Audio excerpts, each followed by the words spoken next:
Hello students, तो कैसे हैं आप लोग। आज आपके बीच फिर से 12th केमिस्ट्री के अंदर चैप्टर फर्स्ट विलियन से लेक्चर नंबर 2 लेके आए हैं। और आज हम इस लेक्चर में आपको अनुभार निकालना, तुल्यांकी भार निकालना और मोल प्रभाज के बारे में बताने वाले हैं। इससे पहले लेक्चर में हमने आपको विलियन के बारे में और विलियन की विभिन्न सांद्रताओं को व्यक्त करने की विधियों के बारे में बताया था। तो चलिए बिना किसी देरी के आज के लेक्चर को स्टार्ट करते हैं और सीखते हैं अनुभार, तुल्यांकी भार और मोल प्रभाज को। तो चलिए स्टार्ट करते हैं आज का टॉपिक तुल्यांकी भार। तुल्यांकी भार के अंदर ही हम आपको अनुभार निकालना भी सिखा देंगे, नो टेंशन। चलिए देखते हैं। तुल्यांकी भार बेटा अम्ल का अलग तरीके से निकलता है, अक्षार का अलग तरीके से निकलता है और वहीं आपका लवण का जो है वो अलग तरीके से निकलता है। ठीक है, तो अगर हम बात करें अम्ल के तुल्यांकी भार की, अम्ल के तुल्यांकी भार को हम अगर देखें, यानी ई को, इसके तुल्यांकी भार को हम कहां से लिखते थे बेटा? ई से, क्योंकि हमने लास्ट लेक्चर में आपको नॉर्मलता के बारे में बताया था। तो इसका जो फॉर्मूला होगा वो होगा अनुभार बटे मुक्त अम्ल क्या होते हैं बेटा? जो H प्लस देते हैं। तो आप जो भी अम्ल है अगर उसके अनुभार को जितने H प्लस वो अम्ल मुक्त करता हो उससे बाहर दे देते हैं तो उस अम्ल का बेटा क्या निकल जाता है? तुल्यांकी भार निकल जाता है। ठीक है, फॉर एग्जांपल देखते हैं। सबसे पहले H2SO4 सल्फ्यूरिक अम्ल है। ठीक है, अगर इसकी बात करें तो बेटा इसके पास फ्री H प्लस कितने होते हैं? 2 H प्लस होते हैं। तो 2 H पॉजिटिव है तो SO4 होगा, तो जितना पॉजिटिव आया बेटा उतना ही उस पर क्या आ जाएगा? नेगेटिव आ जाएगा। ठीक है, लेकिन अब तुल्यांकी भार निकालने के लिए आपसे क्या निकालने आने चाहिए? अनुभार। तो अगर मैं इसके अनुभार की बात करूं H2SO4 के, तो H कितने बेटा? 2 इंटू 1 H का कितना होता है? 1। फिर प्लस क्यों निकाला बेटे? परमाणु भारों का योग ही अणुभार कहलाता है, तो इसलिए बीच में क्या लगाया बेटा? प्लस लगाया। सल्फर है, कितना होता है इसका परमाणु भार? 32। कितने परमाणु है ऑक्सीजन के? 4, और एक ऑक्सीजन के परमाणु का कितना होता है बेटा? 16। तो कितना हुआ? 2 प्लस 32 और 16 4 जो है 16 चौका बेटा कितना? 64। तो टोटल कितना हो जाएगा बेटा आपका? 98 हो जाएगा। ठीक है, अब एक बात देखो, अगर आप H2SO4 का तुल्यांकी भार निकालोगे तो क्या होगा बेटा? इसका अनुभार जो कि कितना आया है? 98 प्लस मुक्त H प्लस कितने थे बेटा? नंबर 2। तो 2 से यहां डिवाइड करोगे तो कितना आ जाएगा? 49। Got it? सिंपल है ना? चलिए कोई दिक्कत नहीं है, आप क्या ही भैया के साथ हो, नो टेंशन। ठीक है, चलिए एक और देखते हैं बेटा। सेकंड एग्जांपल और देख लेते हैं। ऑक्सैलिक एसिड H2C2O4 या कुछ जगह पर इस तरह भी लिखा मिल सकता है। ठीक है, ये निर्जल ऑक्सैलिक अम्ल है। अगर आपको एक्वा यानी कि क्रिस्टलीय फॉर्म में दे रखा होगा तो उसके साथ 2H2O हम और ऐड कर देंगे। ठीक है, तो कितने H प्लस फ्री है बेटा? इधर देखो, आप खुद से देखो कितने H प्लस होंगे जो फ्री होंगे? 2। तो 2H पॉजिटिव और साथ में बनेगा जितना पॉजिटिव उतना नेगेटिव। C2O4-2 ऑक्सलेट आयन होता है बेटा ये। ठीक है, अगर इसके तुल्यांकी भार की बात करेंगे तो इसका अनुभार पता होना चाहिए। तो अनुभार में अगर आप इसके अनुभार की बात करो तो कैसे होगा बेटा? H कितने हैं? 2 इंटू 1। कार्बन कितने हैं? 2, और एक कार्बन कितना होता है बेटा? 12 होता है परमाणु भार। ऑक्सीजन 4 है और एक ऑक्सीजन का हमने अभी बताया था 16 होता है। तो 2 प्लस 24 प्लस 64, 4 और 4 8 और 2 10, 6 और 2 8 और 1 9, यानी 90 हो जाएगा। इसका कितना हो जाएगा बेटा? 90 हो जाएगा। तो अगर इसके हम तुल्यांकी भार की बात करें H2SO4 का H2C2O4 का E, तो अणुभार बेटा 90 और फ्री H प्लस कितने हैं बेटा हमारे पास? 2। तो कितना हो जाएगा आपका? 45। कितना हो जाएगा? 45। अगर इधर आप इसके जलीय यानी कि क्रिस्टलीय फॉर्म में होगा ऑक्सैलिक अम्ल तो 2H2 जुड़ जाएंगे। एक H2O का अणुभार 2 वो 18 होता है, 2 से मल्टीप्लाई करोगे तो कितना हो जाएगा? 36, तो 90 में 36 और ऐड कर देंगे यानी 126 हो जाएगा। 126 को जब फ्री H प्लस यानी 2 से डिवाइड करोगे तो आपका 63 आ जाएगा। तो क्रिस्टलीय फॉर्म में ऑक्सैलिक अम्ल का तुल्यांक भार कितना होता है आपका 63 होता है। ठीक है, गॉट इट, समझ में आती है बात। तो ये बात बेटा किसकी हुई, अम्ल की बात हुई तुल्यांक भार निकालने के लिए। ठीक है, अगर मैं आपको एक बात बताऊं कि अगर कोई अम्ल के पास कितने H प्लस है बेटा, एक ही H है, तो नॉर्मल सी बात है अगर आप किसकी भी चीज को, मैंने कहा 100/1 H प्लस कितने थे बेटा, 1 थे। फॉर एग्जाम्पल मैंने 100 को 1 से भाग तो कितना आएगा, 100 ही आएगा। तो ऐसे केस में चाहे वो अम्ल हो अक्षार हो, कि अगर अम्ल जो है वो एक H प्लस देता है तो जो उसका अणुभार होगा वही तुल्यांकी भार होगा। ठीक है, इतनी बात समझ में आती है, क्योंकि एक से भाग देने पर कोई भी फर्क नहीं पड़ने वाला। समझ में आती है बात, तो चलिए कोई नहीं। इसी तरीके से अगर हम अक्षार के तुल्यांकी भार की बात करें, किसके तुल्यांकी भार की बात करें बेटा, अक्षार के, तो हमें पता होना चाहिए आर्हेनियस ने क्या कहा था, वे यौगिक अक्षार कहलाते हैं जो जलीय विलयन में OH माइनस देते हैं। बड़ी साधारण बात कह चुके आर्हेनियस।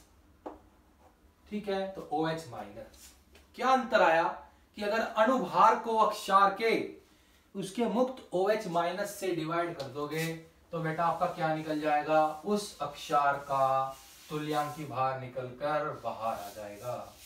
ठीक है, तो ये बात समझ में आती है आपको, सिंपल है ना काफी। तो अनुभार अगर निकालने आते हैं तो तुल्यांकी भार बड़े ही सिंपल हो जाएंगे। फॉर एग्जांपल कैल्शियम हाइड्रोक्साइड, भुजा चूना, चूने का पानी। अब इसमें देखिए कितने OH दिख रहे हैं आपको, 2 दिख रहे हैं, तो Ca+2 लगाएंगे इधर। क्यों लगाया 2 प्लस बेटा, एक OH पर एक माइनस, तो 2 OH पे 2 माइनस, जितना माइनस उतना ही प्लस। ये बात भी आर्हेनियस नहीं कही थी। ठीक है, तो इसका जो अगर हम क्या बात करें, अनुभार निकालें, तो अनुभार कितना होगा आपका CaOH के होल ट्वाइस का।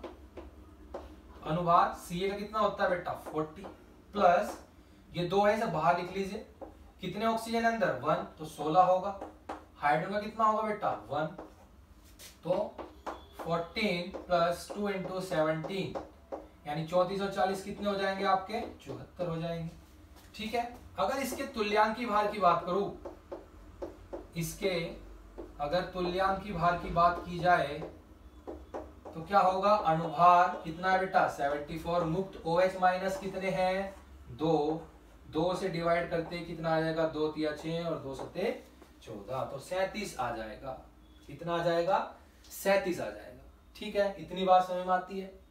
तो ये इसके तुल्यांकी भार हुए, किसके CaOH के होल ट्वाइस यानी अक्षार के। तो कोई भी अक्षार आ जाए उसके अनुभार से उसके जितने मुक्त OH हैं यानी OH माइनस जितने मुक्त करता है उससे डिवाइड करके उसका क्या निकल जाएगा, आपका तुल्यांकी भार निकल जाएगा। ठीक है, समझ में आती है बात। चलिए, अगर कोई अक्षार एक OH माइनस देता है तो उसका जो अणुभार होगा वही उसका क्या कहलाएगा, तुल्यांकी भार भी कहलाएगा। क्योंकि हमने अभी आपको बताया था कि कोई भी चीज को एक से भाग देने पर कुछ चेंज नहीं होता, जो डिजिट होती है वही रह जाती है। समझ में आई बात। चलिए, इसी तरह अब किसका तुल्यांकी भार निकालेंगे बेटा, लवण का तुल्यांकी भार निकालेंगे। लवण के तुल्यांकी भार के लिए आप अणुभार को उसके आवेश से भाग कर देंगे। किससे भाग कर देंगे बेटा, आवेश से भाग कर देंगे। ठीक है, अब ये कैसे होगा देखो। फॉर एग्जाम्पल CaCO3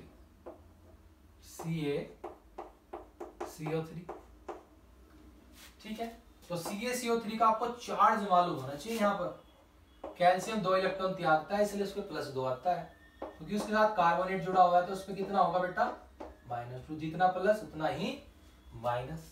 तो अगर मैं एक बात देखूं इधर, इसके अणुभार निकालूं सबसे पहले किसका बेटा, कैल्शियम कार्बोनेट का। तो कैल्शियम का आपका कितना होता है 40 प्लस कार्बन का कितना होगा 12 और ऑक्सीजन कितना होता है बेटा 3 ऑक्सीजन है 1 का 16, तो कितना हो जाएगा 16 × 48 और 12 कितना हो गया 60 और 40 100 हो जाएगा। ठीक, अब इसके तुल्यांकी भार की बात करते हैं। चलिए, इधर थोड़ा सा मामला समझना पड़ेगा आपको। अब आप देखोगे कि जब किसी लवण को आयनों में तोड़ते हैं तो उस पर जितना प्लस आता है उतना ही माइनस भी आता है, तो ये 100 हो गया। इधर प्लस भी 2 है और माइनस भी कितना है 2, यानी जो आवेश है, जो चार्ज है, जो संयोजकता है वो कितनी है, उस पर 2 है। ओएनसी में चेंज कितना है 2 है, तो 2 से डिवाइड करने पर कितना आ जाएगा बेटा, इधर 50 आ जाएगा। कितना आ जाएगा, 50 आ जाएगा। तो इस तरीके से कोई भी लवण हो उससे क्या निकाल सकते हैं, उसका तुल्यांकी भार हम निकाल सकते हैं। समझ में आती है बात? ठीक है बेटा, इतनी बात समझ में आती है। लेकिन कुछ चीजें ऐसी होती हैं जैसे KMnO4 हुआ, उसका अम्लीय माध्यम, क्षारीय माध्यम और उदासीन माध्यम में तुल्यांकी भार क्या होते हैं, अलग अलग होते हैं। वहां उसके अनुभार को हम किससे भाग देते हैं, ONC से। ONC मतलब ऑक्सीडेशन नंबर चेन से भाग देते हैं तो आता है।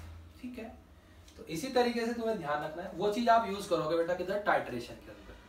तो इधर तो नॉर्मली न्यूमेरिकल्स के अंदर जो भी आपका लवण होगा उस पर जितना आवेश आएगा, चाहे वो प्लस और माइनस दोनों क्योंकि इक्वल होते हैं, तो उसके अनुभार को उसके आवेश से भाग देने पे उसका तुल्यांकी भार निकल जाता है। इतनी बात समझ में आती है आपको?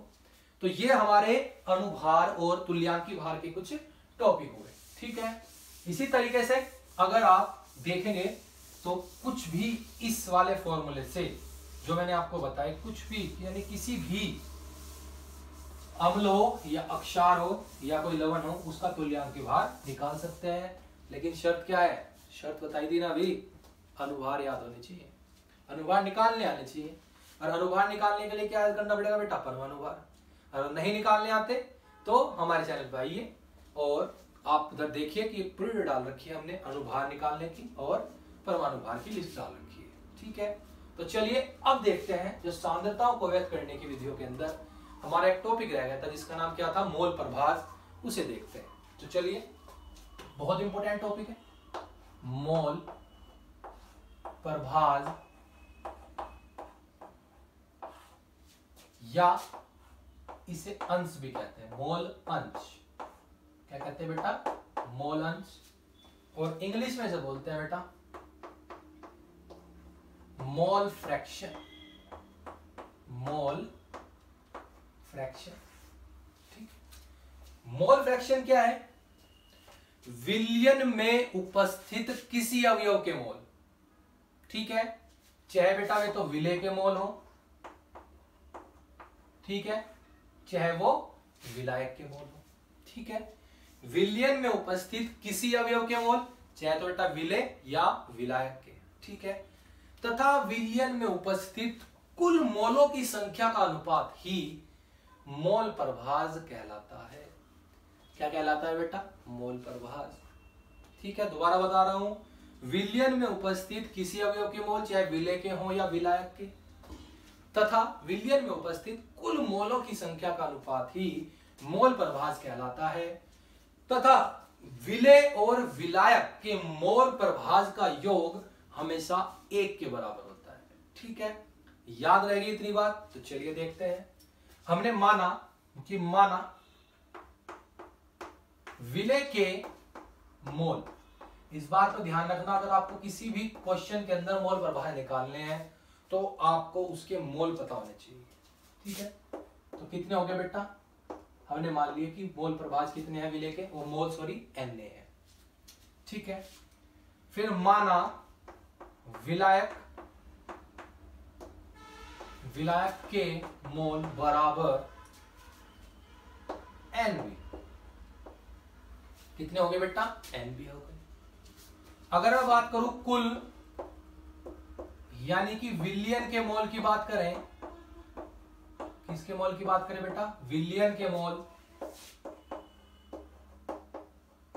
यानी कि कुल मोल, तो कितने हो जाएंगे बेटा, Na प्लस Nb। ठीक है, अगर हमें विलय के मोल प्रभाज निकालने हो तो विलय के मोल प्रभाज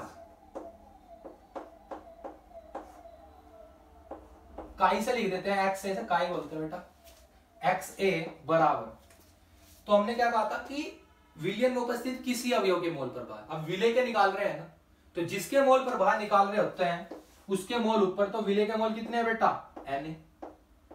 तो किसी अवयव के मोल यानी विलय के मोल तथा कुल मोलों की संख्या, कुल मोल कितने हैं बेटा? Na plus Nb।